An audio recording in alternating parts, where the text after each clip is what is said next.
Là, nous sommes à l'entrée du parc national des Calanques, donc c'est un playground qui est assez formidable. Vous avez une vue incroyable sur Marseille et la mer et cette luminosité fabuleuse, quoi.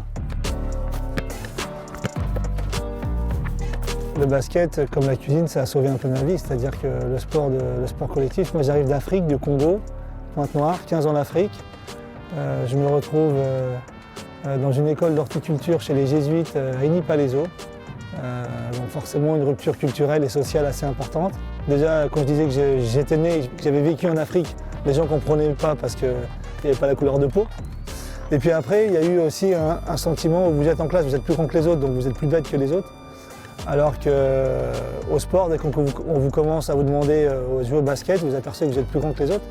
Et là, vous êtes dans un sentiment plus de réussite que dans un sentiment d'échec.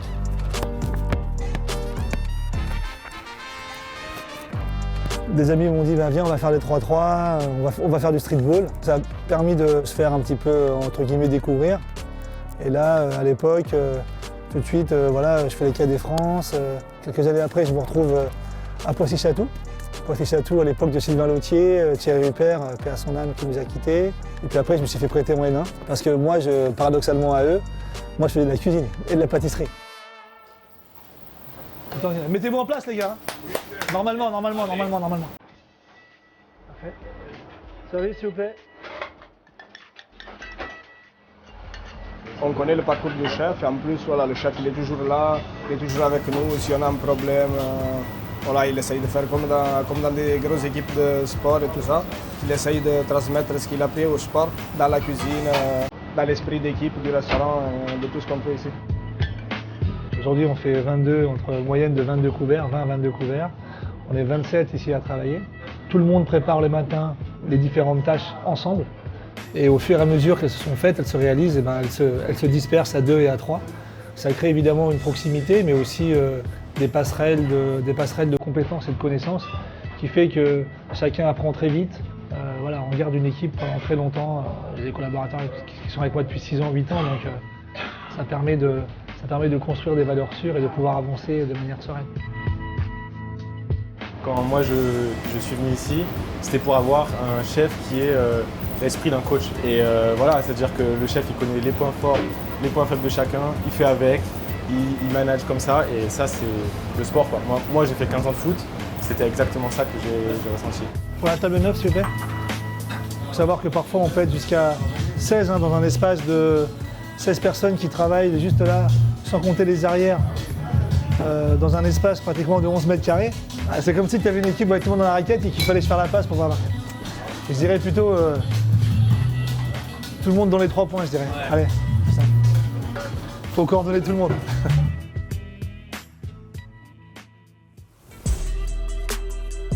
On est le seul restaurant au monde à avoir eu 3 étoiles en 6 ans. Moi, ce qui m'intéressait, c'est de prendre soin des autres pour qu'ils donnent le meilleur, dans les meilleures conditions possibles et qui nous permettent de garder le plaisir de faire plaisir. Parce qu'on parle du chef, mais moi je parle d'une équipe, d'un engouement, d'un engagement, des gens qui vous suivent dans votre imagination, mais aussi dans votre projet. Donc c'est ce qu'il y a de plus beau, c'est la réussite collective. La réussite du restaurant 3 étoiles ou parmi les meilleurs restaurants du monde ne serait pas si je n'avais pas fait du sport. Après, pour moi, j'étais un joueur qui ne faisait pas de bruit, hein. J'étais quelqu'un de simple. Je suis un gros travailleur. La régularité, je faisais jusqu'à 2000-3000 shoots par jour quand j'étais jeune. Quand on est passionné, on ne compte pas. Donc j'étais quelqu'un de très carré, mais parce que je savais ce que je voulais. Je voulais absolument ne pas décevoir mes coéquipiers, ne pas décevoir mon entraîneur. Ça, pour moi, ça a toujours été important. Donc d'avoir un comportement aussi irréprochable.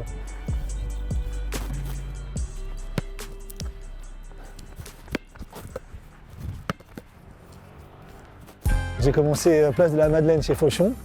Donc c'est vrai que le basket avait une importance pour moi, mais les gens, j'étais une pile électrique, les gens ne comprenaient pas que voilà, dès qu'on finissait un match, par exemple, moi je partais en boulangerie, pâtisserie, chocolaterie, confiserie. Donc c'est vrai que j'avais cette boulimie de travail et de connaissances. Je ne voulais pas quitter le basket parce que le basket c'était une vraie passion et j'ai découvert un sport incroyable. La cuisine prenait vraiment une vraie part en moi et je faisais des repas des fois pour mon club, pour mes coéquipiers. J'ai fait des présentations de pâtisserie pour les clubs où je jouais. Moi, je continue à faire mon apprentissage dans des grandes maisons, 2, 3 étoiles, 1 étoile. Et puis petit à petit, je pense que ce soit les chefs ont vu en moi une persévérance et une hygiène de vie, mais surtout une rigueur. Et puis petit à petit, j'ai eu beaucoup plus de responsabilités. J'ai travaillé à l'étranger, en Espagne. J'ai géré des restaurants qui faisaient partie des meilleurs restaurants du monde.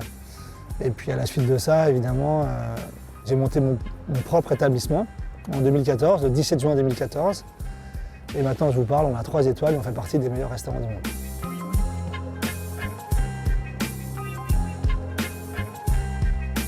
Avoir 3 étoiles, c'est d'avoir un titre NBA, tout simplement. Vous avez 3 étoiles, vous êtes titre NBA.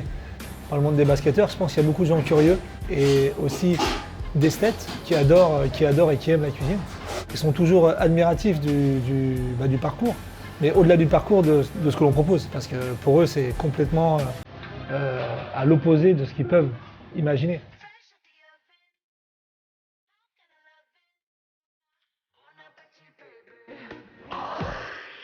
Les gens ici viennent chercher des voyages, c'est-à-dire qu'ils ne savent pas du tout ce qu'il va y avoir. Nous, on compose le menu en fonction de nos arrivages.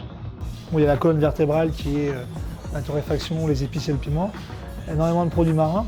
Ce matin, quelques maquereaux, du hareng, du merlu aussi. Il y a la Saint-Jacques. On a composé un menu autour de ça.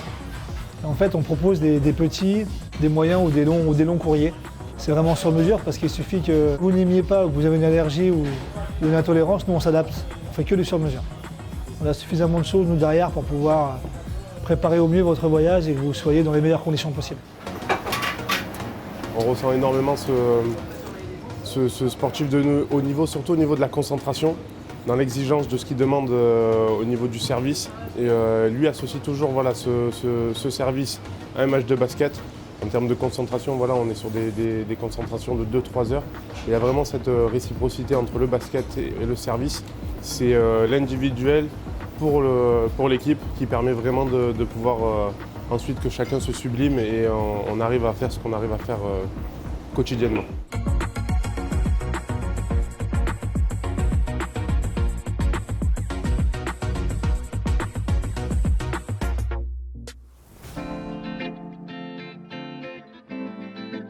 C'est un exutoire, une façon aussi de sortir de son environnement naturel qui, pour moi, est la cuisine, et de penser à autre chose. Et puis de faire des passerelles avec le sport et de rencontrer d'autres personnes, c'est cool. On avait un jeu quand on était jeune, c'est de tirer derrière. Je vais y arriver ce matin. Voilà, c'est bon. On dirait que tu ne mets pas. Moi, j'étais un fan du championnat de France. Moi, je me souviens des débuts de Rigaudot à Cholet. De ces équipes folles, de l'équipe de Paris, vous savez, assez incroyable avec, je crois qu'il y avait J.R. Reed, qui était là-bas, avec encore les derniers, le CSP Limoges, incroyable. CSP Limoges incroyable, Dacoury, Ostrovski, Frédéric Forté, incroyable. Lasvel, de la Nérode, Alain Digbeu, Salomon Samy. Mais j'ai jamais voulu ressembler à qui ou quoi que ce soit. Je pense que quand je vous parle de NBA, la NBA ou pas, c'était pas, je me dis, moi je veux être joueur de NBA, et si je suis pas joueur de NBA, j'arrête. Non. Je pense qu'on est tellement passionné qu'on ne peut pas dire ça.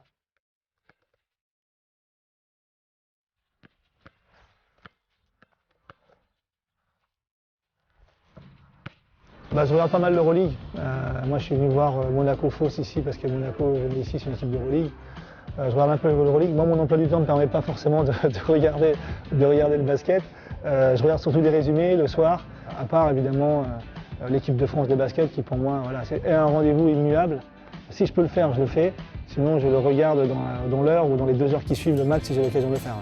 Moi, je suis plutôt fan de l'équipe de France de basket. J'ai été sélectionné pour les Jeux Olympiques, pour le village olympique. De mettre ça aussi en avant et que ça serve aussi pour le futur. Et de se dire que la nutrition, évidemment, est un allié important dans la performance, mais permet aussi d'avoir un côté très ludique et aussi dans la construction pour nos plus jeunes. Ça, c'est important. On a un projet pour montrer mon attachement à la ville de Marseille, mais aussi ma passion pour le sport, qui soit un lieu transversal, qui va être une académie, montée avec Lamine Diarra. On va créer un lieu qui permette aussi bien de se nourrir avec de la nutrition positive et performance, qu'aussi bien une salle de sport, des cours de basket, de performance, des cours de shoot, des soutiens scolaires, des cours de cuisine, et en même temps qui permettent de recevoir des équipes, de recevoir aussi des joueurs individuellement pour qu'ils progressent. Et pour moi, c'est très important. C'est important d'avoir un lieu comme ça vivant, qui puisse refléter aussi bien l'artisanat que le monde artistique, mais en même temps que la performance sportive.